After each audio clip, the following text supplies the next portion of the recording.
Hello, Meredith Nicholson family. I'm Susan Collins, the Indianapolis Public Schools School Board Commissioner at Large, and I'm here with you today to read Chapter 17 of the wonderful book Fenway and Hattie, One Book, One School. Chapter 17. Without Hattie, nothing matters. Nothing will ever matter again. I slink down, gazing helplessly out the door. When Food Lady and Fetch Man come back inside, they practically trip over my lifeless body. My muscles wouldn't even move if I bribed them, which is apparently what my humans are trying to do. Fenway, Food Lady coos, sweet as cream. She strides into the eating place, gesturing at my supper dish, like I could have possibly forgotten it's there. Fetch Man waves a piece of kibble over my nose. I cannot even bear to sniff it. He presses his hand against my side. As I let out a deep sigh, he smells relieved. They head into the lounging place. I hear the familiar click and sounds from the flashing screen. Later, Fetchman comes back and opens the sliding door. "Fenway," he says, more authoritatively this time. When I don't bother getting up, he carries me outside and waits until I water one of the bushes. Through the darkness, we both steal glances at the giant tree. But there's no sign of her, just a nasty squirrel skittering along the side fence. Fetchman shrugs and brings me back inside.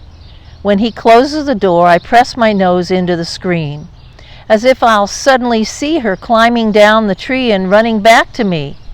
I can't suppress a whimper. "Fenway," Fetchman says with a sigh. He pulls me away from the door and deposits me in the hallway. Out comes the gate. The lights go dark, and I am alone. I'm lying in the hallway for a very long time. Eventually my eyelids get heavy. I close them for just a second, and then I'm out in the dog park with the biggest hot dog I've ever seen.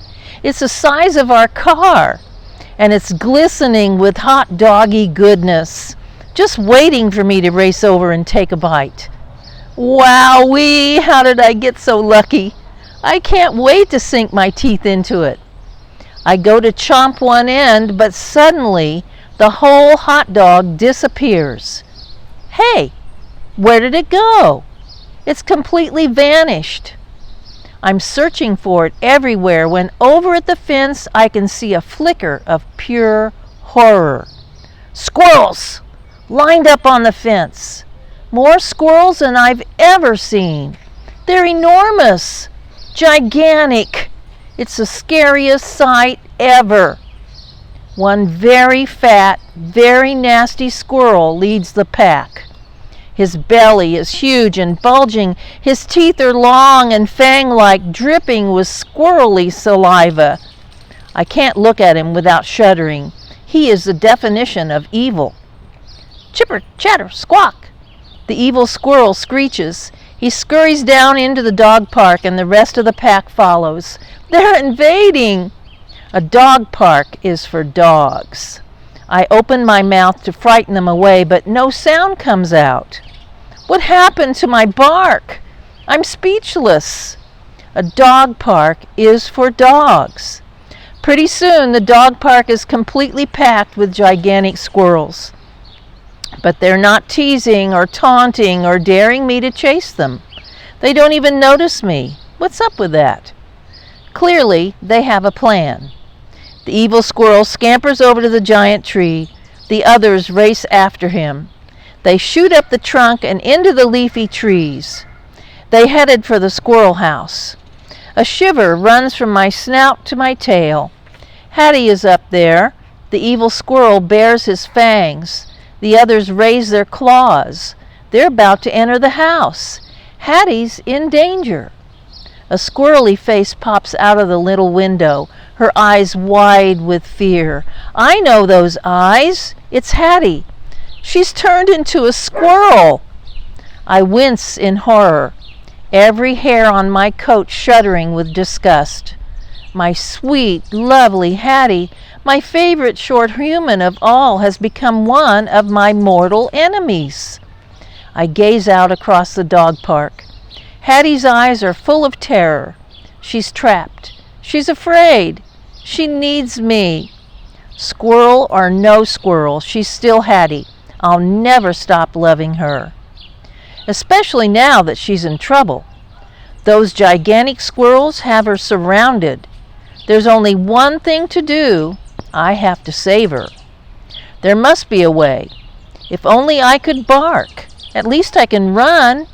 Or can I? My legs won't move. Come on, paws, let's go. They will not budge. They must be attached to the ground. It's worse than being trapped. I'm officially useless. I can't just stand here. Time is running out. The pack of gigantic squirrels is perched on the branch, which is bending and bending and bending. I hear a loud rushing, whooshing sound, and then crack! Or is it a click? Whatever it is, it's followed by a pounding, splattering sound like sheets of rain. And boom, kaboom! I shiver. It's all so terrifying. I can hardly stand to listen. But then I hear different sounds. Tip, tap, tap. My eyes pop open, but suddenly everything is dark. I can't bark, I can't move, and now I can't see. And hey, the grass feels exactly like cushy carpeting. It is cushy carpeting. I'm no longer out in the dog park. I'm back in the house, in the hallway outside the eating place. Is this real or is it a dream? In any case, there's no time for questions. The tip-tap-tapping is getting closer. It's inside the sliding door, and it's moving into the eating place. Good thing there's nothing wrong with my hearing. Rain pelts against the window. A light flashes outside. For an instant, I can almost make out a large, lumpy, bumpy creature inside the eating place. It smells like damp tree bark and wet leaves. This can only mean one thing. It's that evil squirrel. He's come inside to stop me from saving Hattie, like he actually could. Short human or squirrel, she's still my beloved Hattie, and nothing can stop me from saving her. Boom, kaboom! I leap up. Hey, I can move. Out of my way, squirrel, I bark. I have a job to do. Hey, I can bark. But the evil squirrel is not intimidated. His shadowy shape keeps slinking through the eating place, determined to stop me. Not if I stop him first. I'll charge right in and show him who's boss. But when my paws cross the threshold, I realize there's another very big problem. Well, wasn't that a fun chapter in the Fenway and Hattie story? And I just had a good time reading it to you, and I hope that you enjoyed it too. And I want to say, go, go, Gophers!